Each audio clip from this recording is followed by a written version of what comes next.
Shalom, povo de Deus! Tudo bom? Graças a Deus, estamos juntos mais uma vez para esse tempo bom do pastoreio. Tão maravilhoso a gente poder parar, orar, louvar o nosso Deus. Vamos fazer isso agora? Vamos orar ao nosso Deus, depois a gente vai louvar a Ele. Amém? Oremos. Pai de misericórdia, nós te louvamos, Deus, pela oportunidade diária que o Senhor nos dá de meditar na Tua Palavra, de Te buscar verdadeiramente, Deus, de Te adorar, Pai, em espírito e em verdade. Te peço, Deus, que o Senhor se faça presente entre nós e que esse tempo tão rico que a gente tem aqui seja de edificação, seja de quebrantamento, de meditação na Tua Palavra, Pai, de transformação do nosso coração, meu Deus, e que o Senhor receba, Pai, a nossa adoração e o nosso louvor que a gente te presta nesse lugar. Em nome de Jesus. Amém. Amém, povo de Deus. Vamos louvar a Deus pela graça dele. Bênção demais.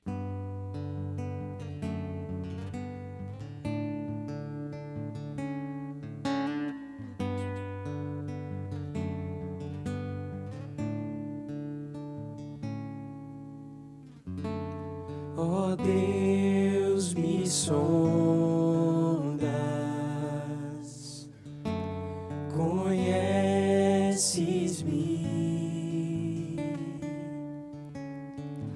mesmo quando falho, eu sei, me amas e estás presente a me cercar em todo tempo. Eu sei, me amas, eu sei, me amas. Prostro-me diante da cruz, vejo o sangue de Jesus. Nunca houve amor assim. Sobre a morte já venceu, sua glória o céu encheu. Nada irá me separar.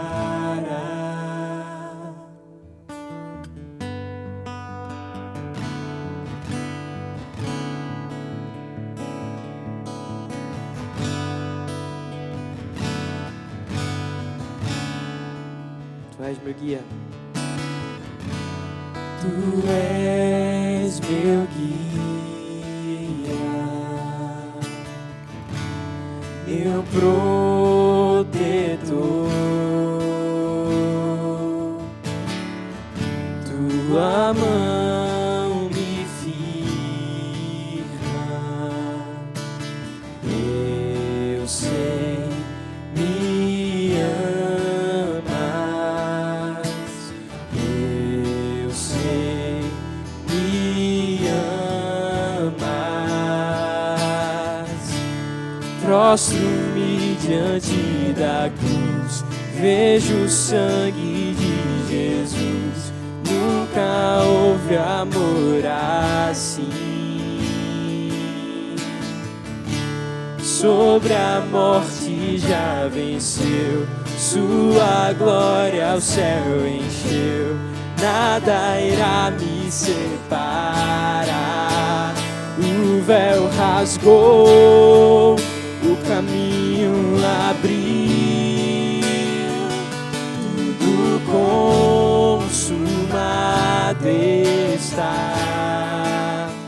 O véu rasgou, o caminho abriu, tudo consumado está.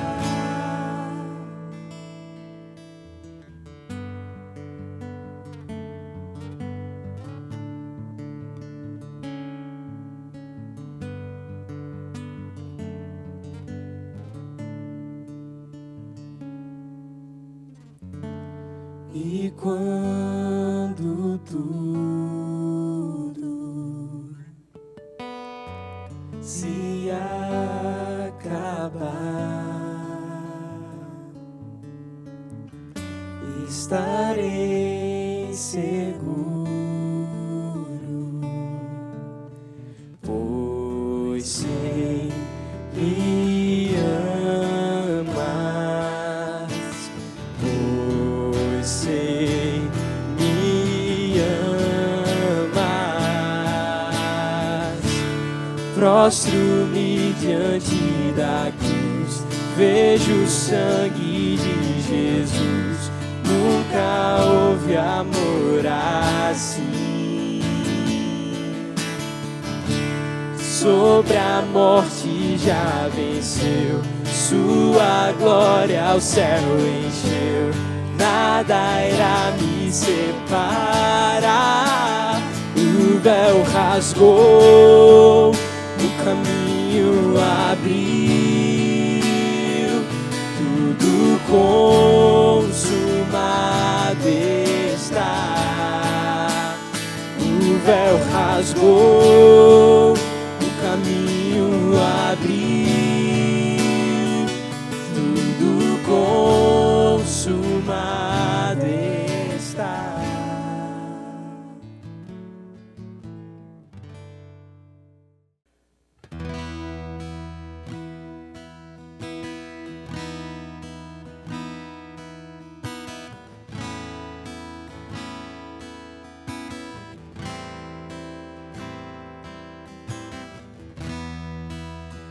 Precioso sangue, minha vida mudou, meus pecados e culpas lavou, deixando pra trás meu passado sem Deus. Foi nessa cruz que a minha história mudou, que a minha vida deu novo sentido, onde eu encontrei a razão pra viver.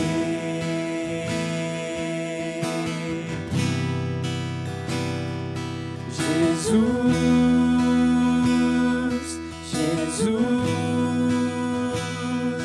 meu coração te louva, meu coração te louva. Jesus, Jesus, meu coração te louva, meu coração te louva. Jesus.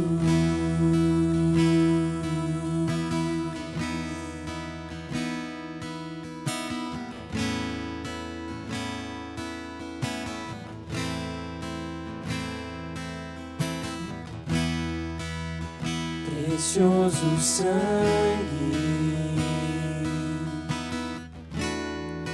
minha vida mudou, meus pecados e culpas lavou, deixando pra trás meu passado sem Deus. Foi nessa cruz que a minha história mudou, que a minha vida deu novo sentido, onde eu encontrei a razão pra viver.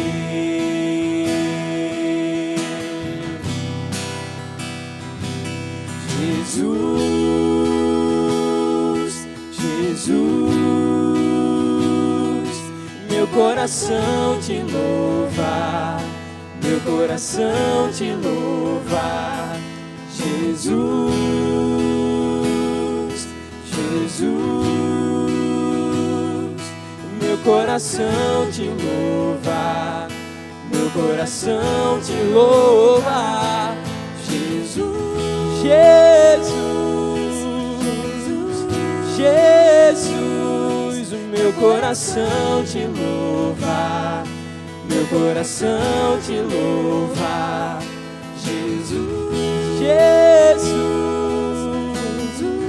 Jesus, meu coração te louva, meu coração te louva, Jesus.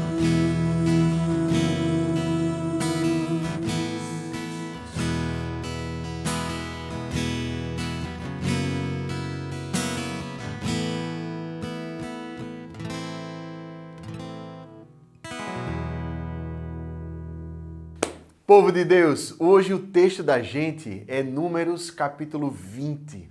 É um texto que ensina muito a gente sobre como lidar com as grandes crises da vida da gente, tá certo? Então vamos à leitura do texto e à medida que a gente for lendo, a gente vai meditando, aplicando essa realidade bíblica que deve transformar, guiar o coração da gente em meio às crises que a gente enfrenta. Então, Números capítulo 20 começa com uma nota fúnebre que diz assim: chegando os filhos de Israel, toda a congregação ao deserto de Zim, no mês primeiro, o povo ficou em Cádiz. Ali morreu Miriam e ali foi sepultada. Aquela primeira geração do deserto, aquele povo que Deus tinha tirado do Egito, ele estava passando. Deus falou que eles não iriam entrar na terra prometida e nessa massa de pessoas se encontrava Miriam. E a morte dela é digna de nota, porque Miriam era muito querida entre o povo, ela compunha a liderança.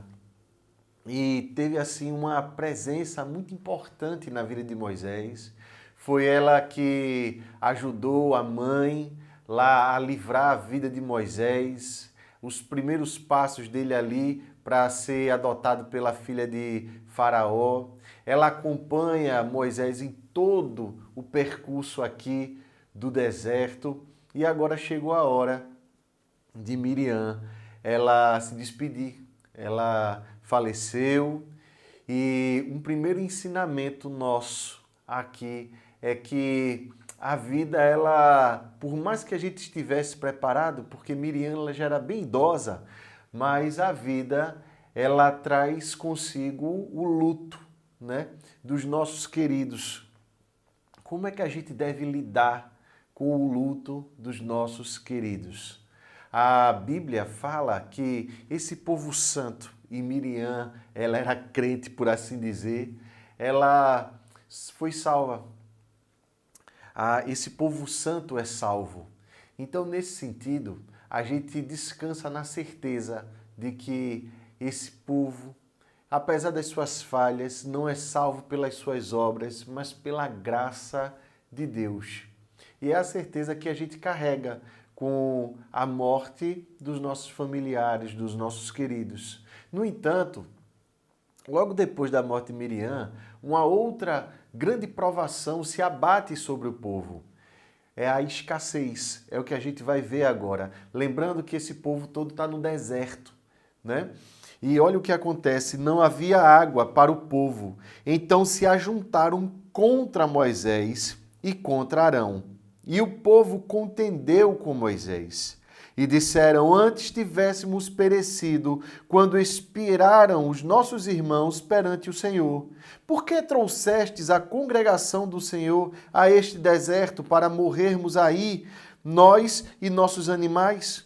E por que nos fizestes subir do Egito para nos trazer a este mau lugar, que não é de cereais, nem de figos, nem de vides, nem de romães, nem de água para beber? O povo estava passando agora pela provação da escassez.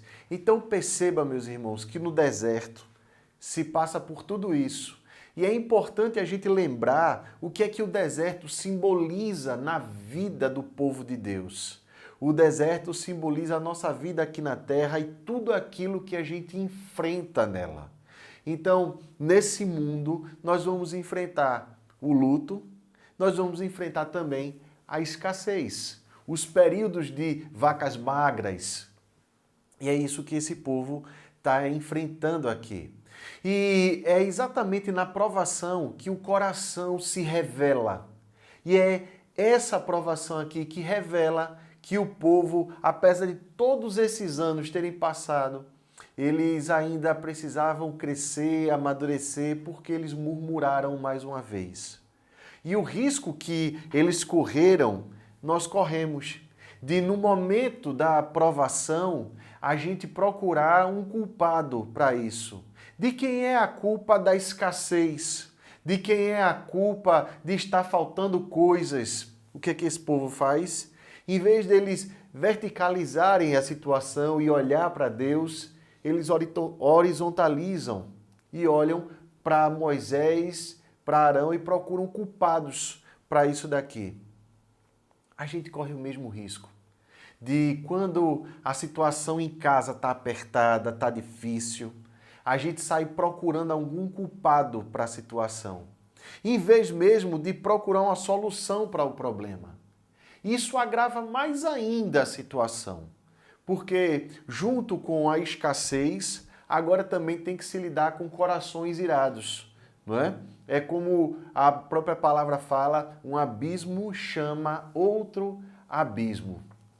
E a gente corre o risco de piorar a situação, fazendo com que não somente a escassez de alimento, de bens materiais, mas também a escassez de bom senso, a escassez de afetividade. Quando todos deveriam se unir, agora eles se separam. Então, aqui a gente vê que há uma necessidade desse povo de crescimento, de amadurecimento. E como é que se dá esse amadurecimento? Como é que essas coisas elas devem acontecer na vida de todos nós? A resposta vem através de Moisés e de Arão. Preste atenção no texto. O povo murmura, eles dizem basicamente, Moisés, você trouxe a gente aqui, esse lugar que não tem nada, a gente vai morrer aqui, não é?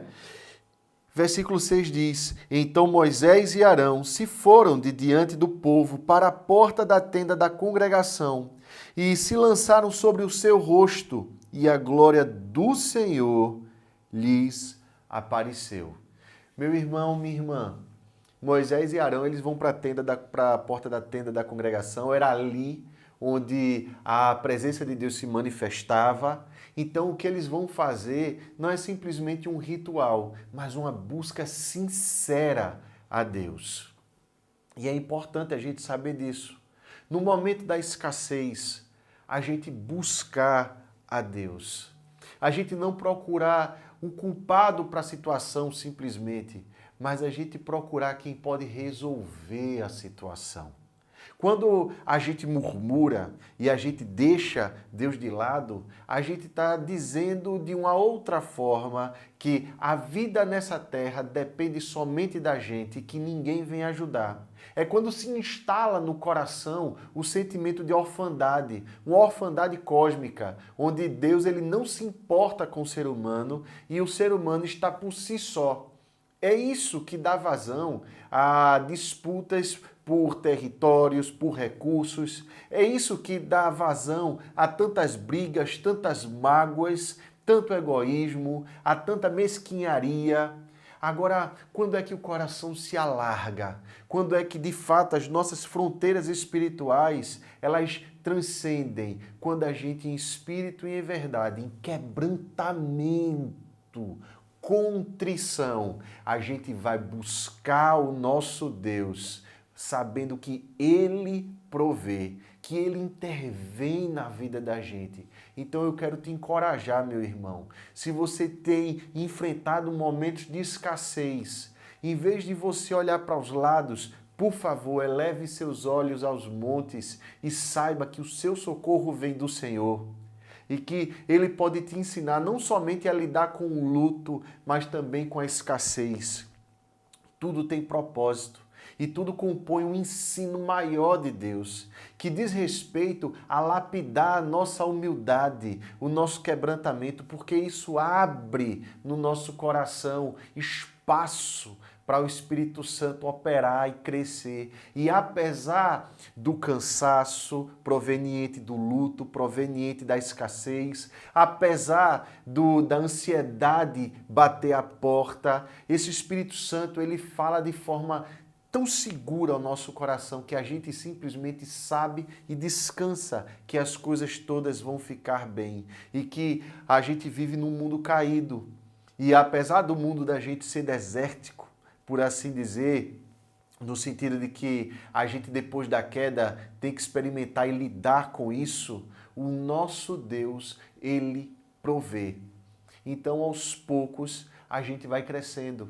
O intuito de Deus aqui é trazer esse amadurecimento, essa certeza de que o povo não está abandonado. E aí Moisés e Arão, eles vão buscar o nosso Deus. Então, diante do luto, diante da escassez, o primeiro passo, busque a Deus, meu irmão.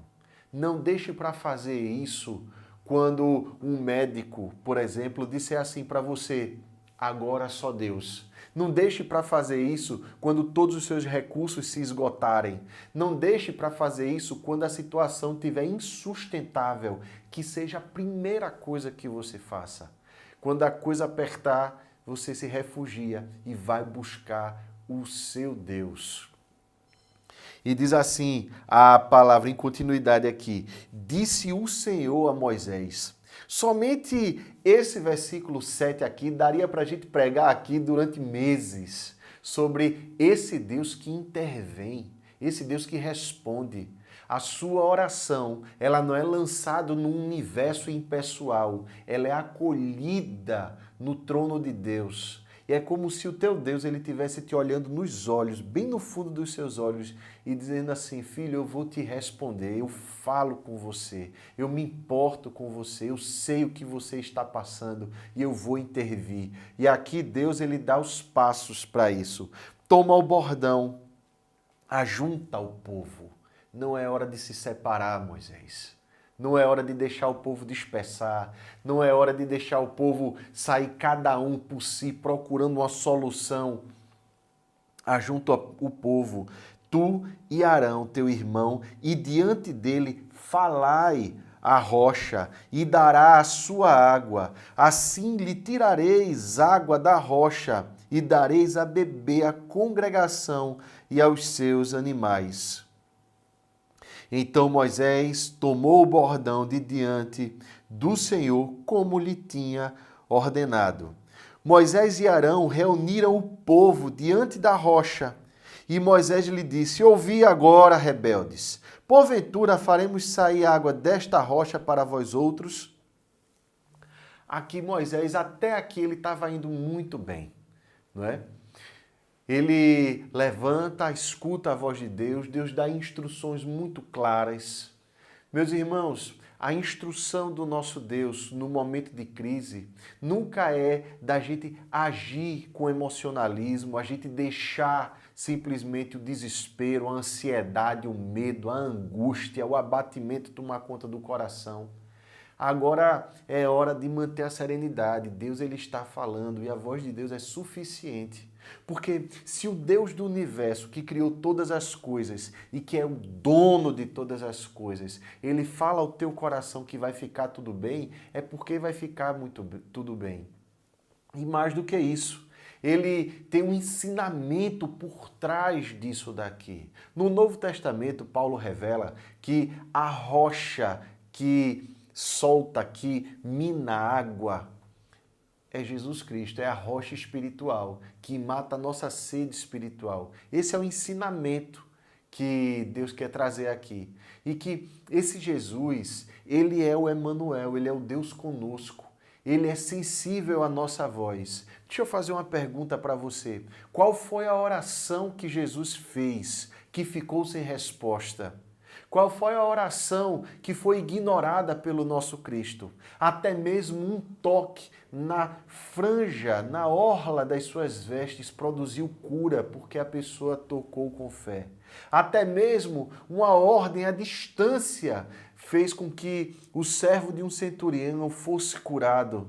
A voz de Cristo ressuscita Lázaro. O toque da sua mão ressuscita a filha de Jairo. O simples ato dele levantar os céus, os olhos e dar graças fez multiplicar pães e peixes. O nosso Cristo é sensível à nossa voz e Deus fala: Moisés, fala à rocha e ela vai responder. E aí Moisés, até aqui está tudo bem, mas no tom de voz de Moisés, aqui no versículo 10, já mostra que ele está assim bem nervoso, ele está se deixando levar pela emoção e ele fala assim: olha só, bando de rebelde, né? E ele levantou a mão, no versículo 11, Moisés levantou a mão e feriu a rocha 2 vezes com o seu bordão, e saíram muitas águas, e bebeu a congregação e os seus animais. Mas o Senhor disse a Moisés e Arão: visto que não crestes em mim, para me santificardes diante dos filhos de Israel, por isso não fareis entrar este povo na terra que lhe dei. São estas as águas de Meribá, porque os filhos de Israel contenderam com o Senhor, e o Senhor se santificou neles. Aqui é quando o Moisés, ele não simplesmente fala a rocha, mas ele fere a rocha. O nosso Cristo, ele não precisa de uma manipulação, de agressividade, de exigências. Com perdão da palavra, meus irmãos, e sem querer ser ofensivo, mas o nosso Deus, ao contrário do que é ensinado em outros fóruns, em outros arraiais, o nosso Deus, ele não tem que ser colocado contra o canto da parede e a gente cobrar dele uma promessa. O nosso Deus, ele cumpre no tempo dele para satisfazer os propósitos mais elevados que ele tem por amor ao povo dele. Nesse sentido, o que nos cabe é descansar e fazer apenas aquilo que Deus falar. Porque a nós não cabe a produtividade, a nós cabe a fidelidade. Então, a produtividade é dele, a abundância é dele. Então, Moisés, ele se deixa levar pela emoção e, em vez de ele falar a rocha, ele fere a rocha. Aqui eu quero, mais uma vez, ressaltar o que é que ele estava fazendo. Ele estava tentando, de alguma maneira, dizer assim, olha, Deus vai responder e ele vai falar logo e eu quero que esse negócio acabe logo. E ele agride ali. O que é que ele estava ensinando ao povo? Que Deus ele estava sem paciência, que Deus ele tinha que somente conduzir o povo de forma impessoal e que a situação ali era meramente funcional e que uma vez que o material estivesse suprido, não precisava de mais nada. Cuidado, meus irmãos, porque a banalização do espiritual é que produz esse tipo de ensinamento, onde o material vem primeiro e o espiritual vem depois.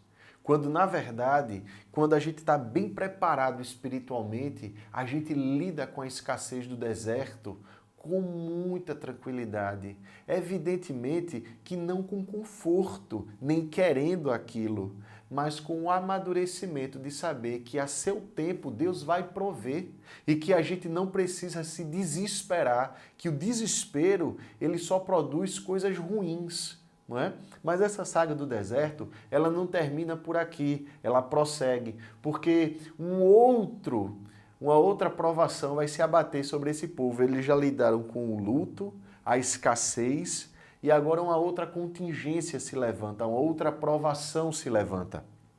Diz assim, enviou Moisés de Cádiz mensageiros ao rei de Edom, e a dizer-lhe, assim diz teu irmão Israel, bem sabes todo o trabalho que nos tem sobrevindo. Como nossos pais desceram ao Egito, e nós no Egito habitamos muito tempo, e como os egípcios nos maltrataram a nós e a nossos pais. Perdão, irmãos. E clamamos ao Senhor, e ele ouviu a nossa voz, e mandou o anjo, e nos tirou do Egito. E eis que estamos em Cádiz, cidade, nos confins do teu país. Deixa-nos passar pela tua terra. Não nos faremos pelo campo, nem pelas vinhas, nem beberemos água dos poços. Iremos pela estrada real. Não nos desviaremos para a direita nem para a esquerda, até que passemos pelo teu país. Moisés ele envia uma carta amistosa, ele mensageiros com uma mensagem amistosa, então ele faz lembrar que eles têm parentesco com Edom, uma vez que Edom eles descendem de Esaú e Moisés, e assim como o povo de Israel, descendem de Jacó, né, que depois vem se chamar Israel. Então Moisés diz assim, olha, a gente é parente e a gente está precisando aqui passar. E Moisés deixa muito claro que a intenção não era espiar a terra, senão eles iriam olhar o que a terra tinha de riqueza, né? As suas plantações, os seus poços de água. E aí Moisés diz assim, eu vou pela estrada real. Essa estrada real era muito conhecida, era uma rota que inclusive tinha muito comércio, né? Então era uma rota usual e que não levantava nenhuma suspeita. Moisés só queria pedir passagem e ele vai de forma muito amistosa, muito tranquila. Aqui a gente entende, meus irmãos, um pouco do dia a dia, das nossas dinâmicas diárias. A gente, às vezes, no ambiente doméstico, às vezes no ambiente de trabalho, a gente tem que lidar com esse tipo de coisa. Você está fazendo tudo correto, tudo bem, tudo tranquilo. Você está tratando todo mundo bem, com educação, polidez, com carinho, né? Você está em paz. E aí você, no meio disso tudo, tem que lidar com esse tipo de resposta. Versículo 18. Porém, Edom lhe disse, não passarás por mim, para que não saia eu de espada ao teu encontro. Em outras palavras, Edom responde a Moisés, não venha não, porque senão vai ter guerra. Então os filhos de Israel lhe disseram, subiremos pelo caminho trilhado, e se eu e o meu gado bebermos das tuas águas, pagarei o preço delas. Outra coisa não desejo, senão passar a pé. Ali há uma espécie de altercação, e ele diz assim, olha, eu só quero passar, eu quero paz, eu não quero problema com ninguém, é só isso que eu quero. Porém, ele disse, não passarás. E saiu-lhe Edom ao encontro, com muita gente e com mão forte. Edom saiu para resolver, né? O povo de Edom saiu ali disposto a tudo, para não deixar o povo de Israel batalhar. Assim recusou Edom deixar passar a Israel pelo seu país, pelo que Israel se desviou dele. Então partiram de Cádiz e os filhos de Israel de toda meus irmãos. Então partiram de Cádiz e os filhos de Israel, toda a congregação, foram ao Monte Or.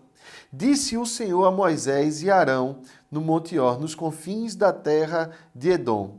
Só uma pausa para a gente terminar uma aplicação aqui nessa questão de Edom. A gente às vezes vai lidar com isso, com uma negativa de gente que a gente esperava um abraço, né? Então a gente é repelido muitas vezes quando a gente não fez nada de errado. A questão aqui é, o que é que se vai fazer quando isso acontecer? A gente vai lançar a mão de alguma vingança, a gente vai dizer que é uma injustiça. Meu irmão, escolha muito bem as suas batalhas. Cuidado com as suas respostas, cuidado com as suas reações diante disso tudo. Confie em Deus, porque Deus ele também trará solução para isso. Então, não é momento de você simplesmente se deixar levar pelas emoções, mas você descansar nele e saber que ele vai te dar uma rota alternativa. E é quando esse povo, eles se desviam e eles passam por cima da montanha.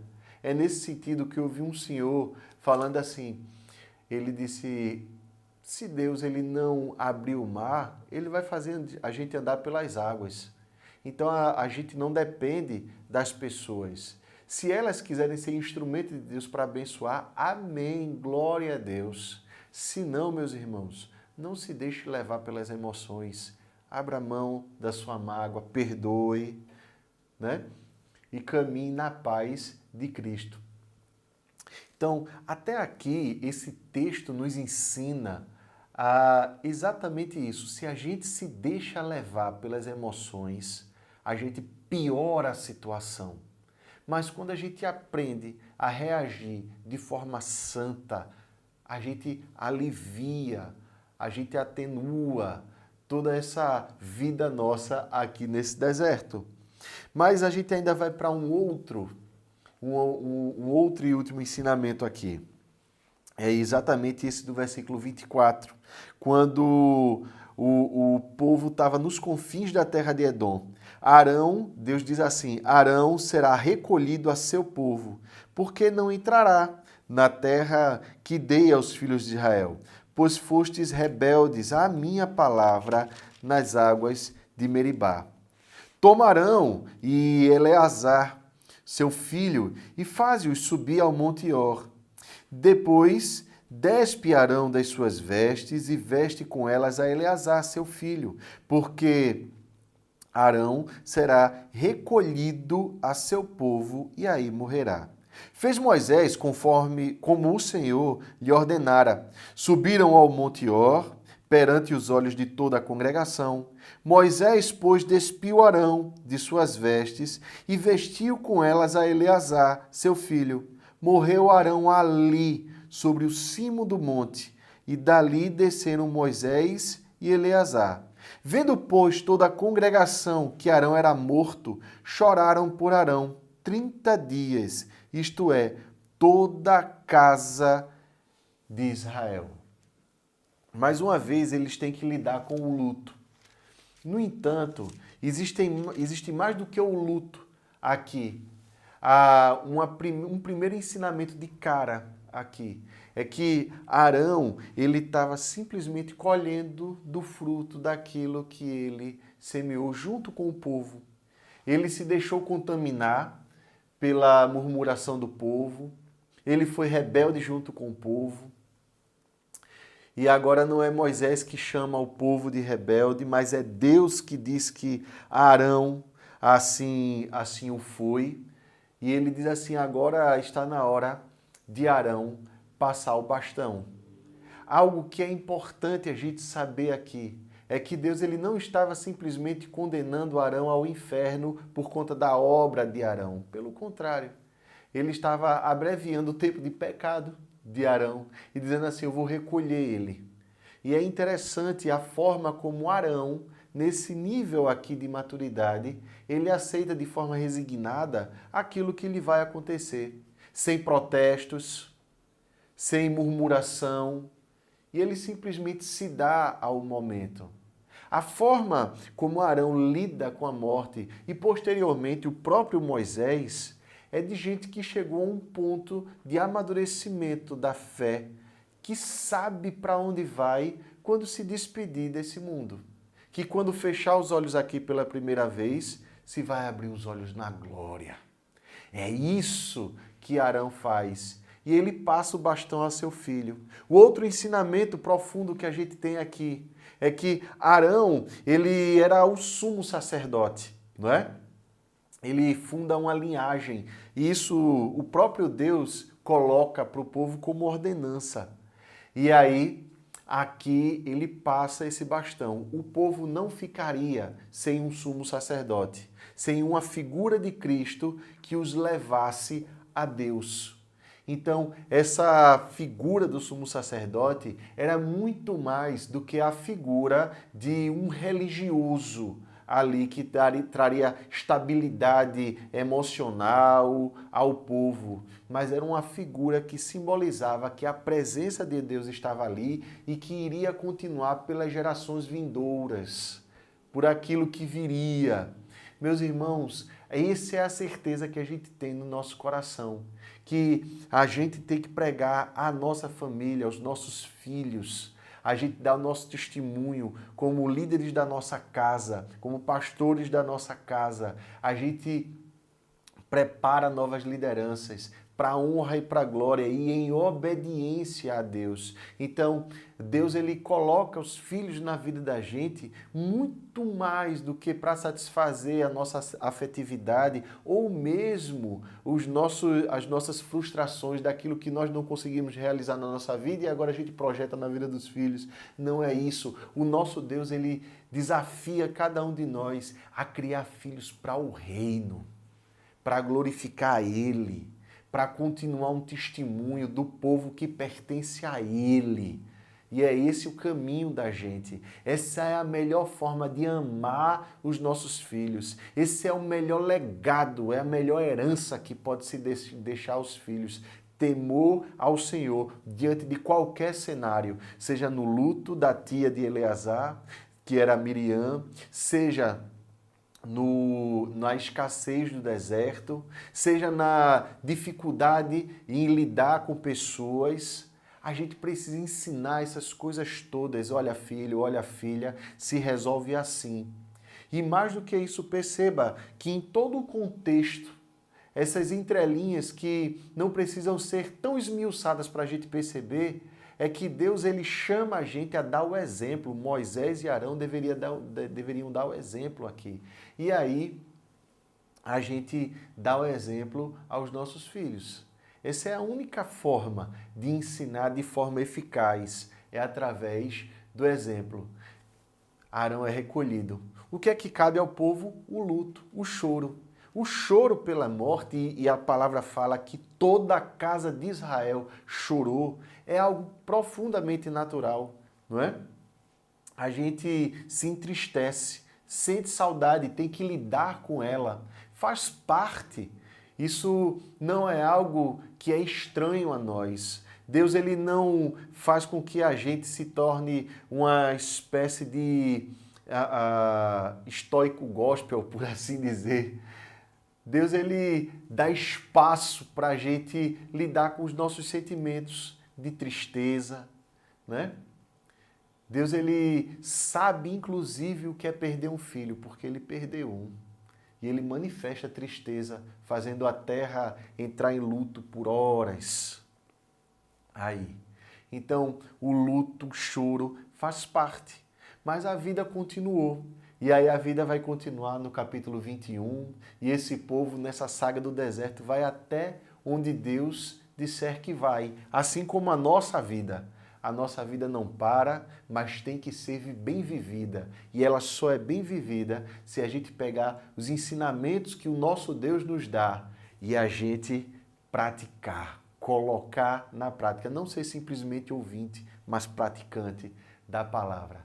Amém, povo de Deus. Vamos orar agora? E esse texto tocou em pontos tão dolorosos para tantas famílias, não é? O luto. E essa semana eu soube de pessoas que perderam entes queridos, não é? A escassez, a afronta de outras pessoas. Vamos orar por essas coisas? Agora, vamos colocar isso diante do nosso Deus?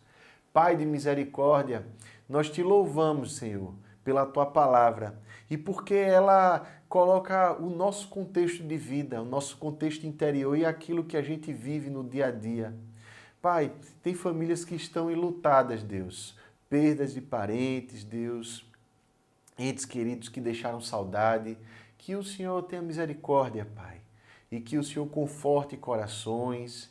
Que o Senhor mostre que essas pessoas pertencem a Ti. Que a vida de todos nós está nas Tuas mãos, Deus. E só termina, Pai, quando o Senhor recolher, quando o Senhor decidir.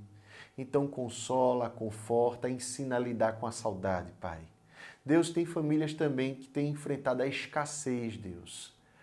O medo de faltar, de contas atrasadas, às vezes de uma despensa vazia. Meu Deus, não permite que o desespero tome conta e que ele se torne murmuração.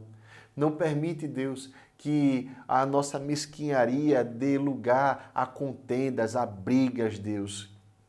Mas, Pai, provê, Senhor, e mostra que é o Senhor que está provendo. Alivia corações, Pai, antes mesmo dessa provisão chegar, com a Tua voz que diz que tudo vai ficar em paz porque o Senhor está presente. Então a gente quer entregar até a escassez a Ti, Deus.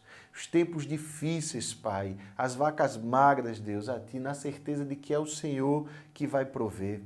A gente quer pedir, Pai, pela realidade espiritual, Pai, de todos nós, das nossas famílias, de gente que precisa ter um encontro pessoal contigo, Deus.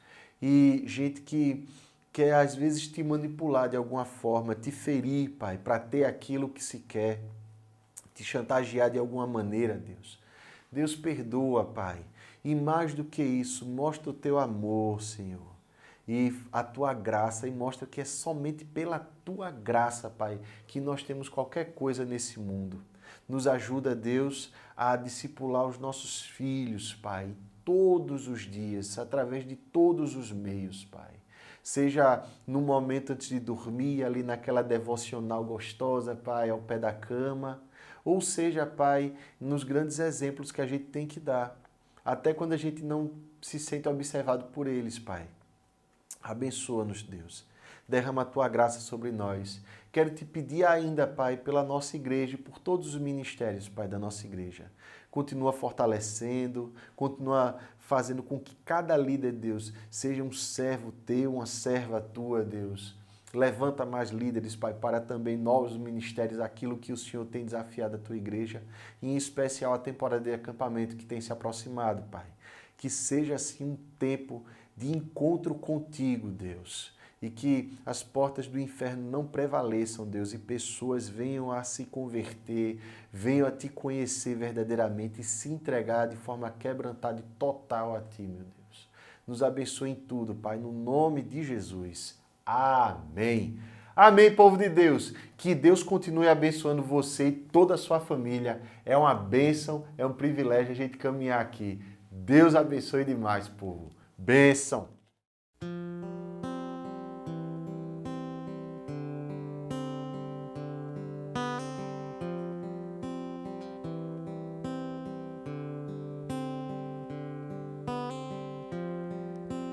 Nova vida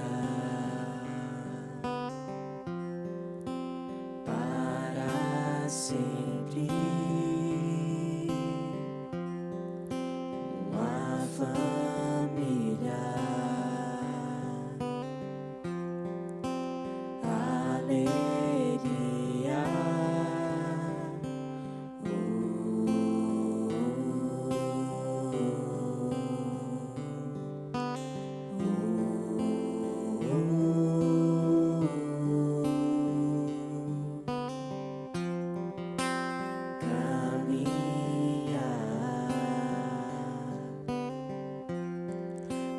Amor buscar, aprender, a luz brilhar, saber que a gente pode crescer.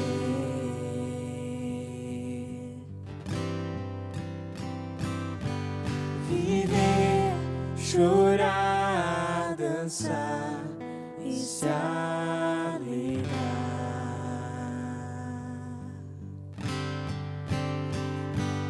Oh, oh, oh, oh, oh,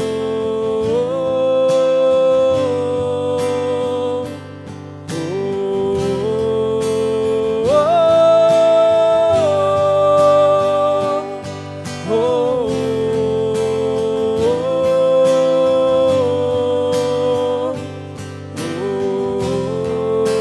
oh, oh,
as trevas,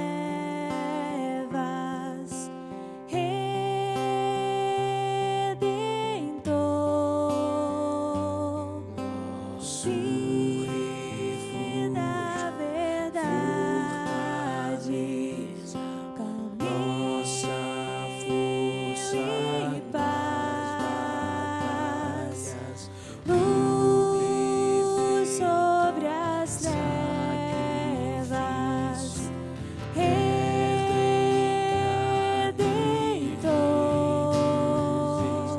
Nosso e da refúgio, verdade, fortaleza, nossa força nas batalhas, no perfeito sobre as sacrifício, Verbo em carne, Rei dos reis, nosso refúgio,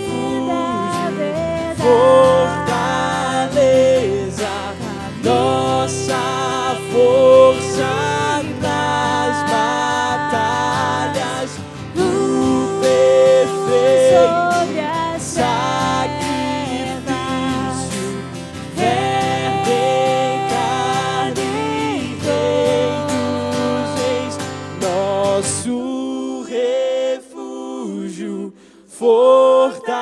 fortaleza, nossa força nas batalhas, o perfeito sacrifício, Verbo em carne, Rei, para nós Ele é da vida o melhor, nosso mover existir, paraíso